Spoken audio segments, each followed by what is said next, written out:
Dako naman tayo sa Bicol Region. Ang provincial government ng lalawigan ng Albay hindi pa raw magpapatupad ng evacuation sa kabila ng nangyaring phreatic eruption ng Mayon Volcano. Alamin natin ang mga update ng Bombo Radio Legazpi. Hindi pa magpapatupad ng evacuation ng provincial government ng Albay sa kabila ng nangyaring phreatic eruption sa Bulkang Mayon. Kahapon ang magbuga ng makapal na usok na may abo ang bulkan na sinabayan pa ng malakas na dagundong narinig ng mga residente malapit sa paanan nito. Subalit nananatili pa rin sa alert level 2 ang status ng bulkan kung kaya hindi pa kailangang magpalikas ng mga residente. Sa panayam na Bombo Radio Legazpi kay Joshua Jan Sanchez, ang Operations Section Head ng Daraga Municipal Disaster Restoration Management Council, matapos ang phreatic eruption, agad na nagsagawa ng inspeksyon ang kanilang team kung saan ipinagpapasalamat nito na wala namang naitalang pinsala sa bayan. Pinayuhan ng opisyal ang residente na magsuot ng face mask sakaling muling magkaroon ng phreatic eruption ang bulkan at iwasan pa rin ang pagpasok sa 6-kilometer permanent danger zone.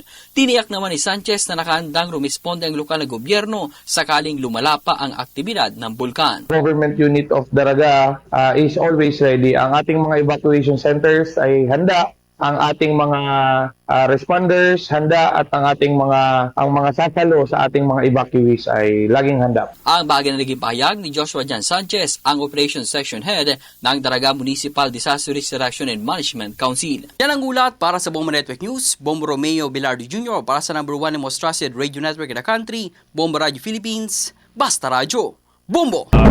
Naka-alerto ngayon ang mga otoridad sa lalawigan ng Albay matapos na magbuga ng makapal na usok ang bulkang Mayon nitong araw ng Linggo bandang hapon.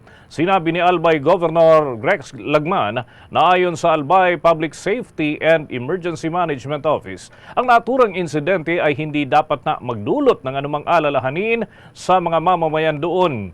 Ayon pa kay Philippine Institute of Volcanology and Seismology, resident volcanologist Dr. Paul Alanis, nangyayari ang insidenteng kahalintulad nito at yan ay posibleng maulit pa. At kahapon nga, naitala ito bandang alas 4:37 ng hapon hanggang alas 4:40 ng hapon.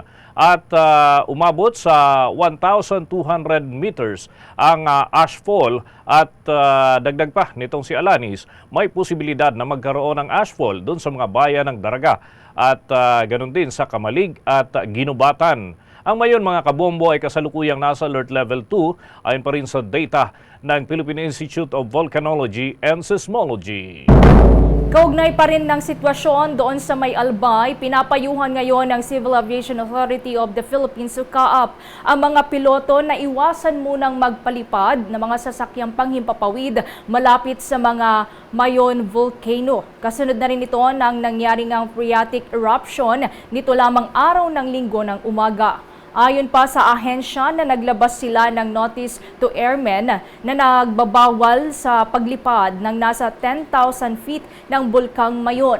Sa kasalukuyan ay nasa alert level 2 ang Bulkang Mayon. Ang phreatic eruption nga ay tumagal ng 4 na minuto at 9 na segundo nitong pasado alas 4 po yan ng hapon nitong araw ng Linggo. Base na rin yan sa datos mula sa PHIVOLCS.